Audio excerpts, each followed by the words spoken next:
The parents behind the relationship. This cartoon from the New Yorker, posted on Facebook by a friend and shared by the Vacuum County fan page, had a caption saying, "Before we go any further, I should let you know that I have parents." Everyone at one time or another has had parents, or parent surrogates if the actual parents were not around. But sometimes it is hard to imagine that someone we are having a relationship with also has parents. Do the types of parents we have had determine the way we view love? Can we look at someone's parents and learn more about their way of loving? They say that what we experienced with our parents as children affects what we expect from a romantic relationship. That the sort of love we got affects the sort of love we expect to receive and to give in the future. Here in the video embedded below is the School of Life's take on this issue. A salient excerpt from the video suggests that our first glimpse of love was with a parent. Our idea of what a loving relationship should be like and what it feels like to be loved doesn't ever come from what we've seen in adulthood. It arises from a stranger, more powerful source. The idea of happy coupledom taps into a fundamental picture of comfort, deep security, wordless communication, and of our needs being effortlessly understood that comes from early childhood. At the best moments of childhood, if things went reasonably well, a loving parent offered us extraordinary satisfaction. They knew when we were hungry or tired, even though we couldn't usually explain. We didn't need to strive. They made us feel completely safe. We were held peacefully. We were entertained and indulged. And even if we don't recall the explicit details, the experience of being cherished has left a profound impact on us. It's planted itself in our minds as the ideal template of what love should be. Anyway, that's what it sounds like when they're talking. This conception or gestalt of what love consists of is by no means as universal as the School of Life would have us believe. But there is a certain segment of the world's population that does hold to this view and that can conceive of no other type of love. Here are a few properties of this kind of love. 1. It is one-sided. 2. It's a feeling of satisfaction with another's perceived state of mind and not the feeling of love for another, because it's the experience of receiving love rather than the emotion of loving. And 3. It involves having basic needs like food and shelter being met by someone else in return for nothing. There is the fallacy of the stolen concept here, because the satisfaction of being loved presupposes a perceived love by another that remains undefined. But also, it's an appeal to attachment love as opposed to limerent love. There is a developmental fallacy inherent in supposing our first experience of love is of being loved by a parent rather than loving that parent ourselves. Babies are born without a concept of self and other. When they first discover that the parent is not a part of themselves, they have still not yet worked out for themselves a theory of mind. So it is much more likely the baby first loves the parent before ever realizing that the parent returns that love. To feel your own love for another, it is not necessary to read another person's mind. The raw feeling of loving someone is directly linked to physical sensations from the reward center of the brain. To determine that someone else loves us is a much more convoluted act of abstract inferencing, based on indirect evidence. A baby can experience preference for a particular caregiver's face at about 6 months of age. Having a complex theory about another person's feelings and thoughts does not happen until much later. So despite popular opinion to the contrary, we probably experience being in love before we experience being loved.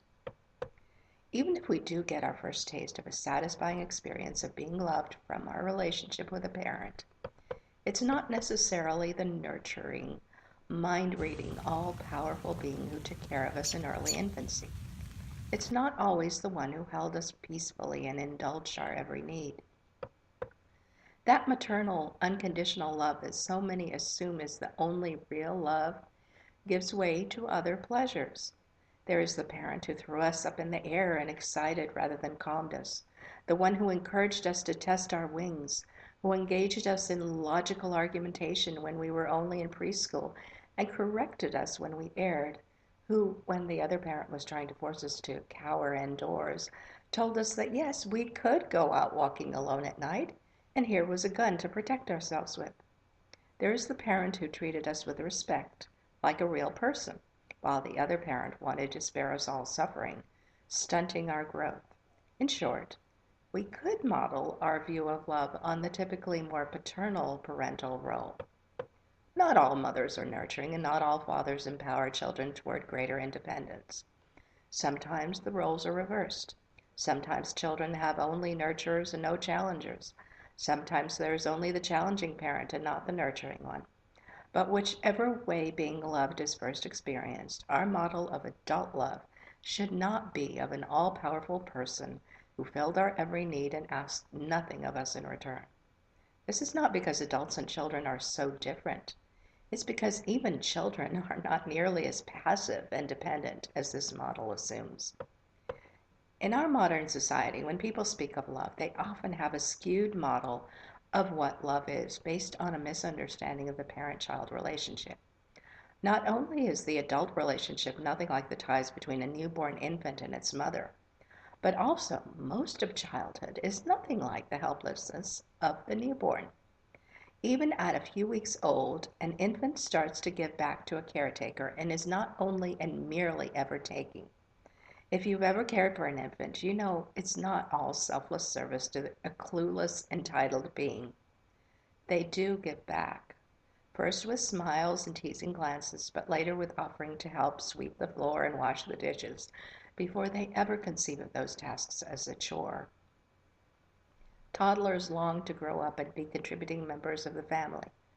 Unfortunately, in today's society, children are seldom given a chance to make real contributions before adulthood. A parent's ideal relationship with a child is not all giving and no taking. The more the parent respects the child, the more the relationship will be a two-way street. Even when their positions are inherently unequal, good parents empower children to face difficulties and challenges rather than fixing everything for the child so it goes smoothly. The gestalt of love is not the same for everyone. Failing to define what you mean by love can lead to many misunderstandings. There is great danger of miscommunication in assuming that love is universally experienced as selfless provision of service by a being far superior to ourselves. This view of love creates an undesirable effect of turn-taking in adult relationships. Since adults are expected to give as well as receive love, lovers who conceive of love as selfless take turns being the good giving partner instead of giving and taking simultaneously based on the pleasure of complementary, though somewhat asymmetrical, sex roles. That is, such partners assume they can't both be happy at the same time, and that one person's happiness is at the expense of the other.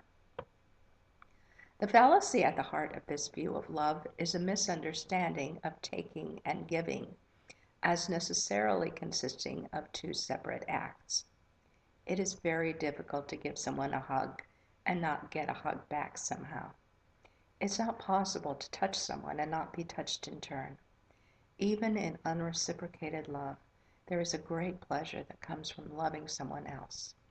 The idea that getting must involve exploitation of a giver is at the heart of this misconception.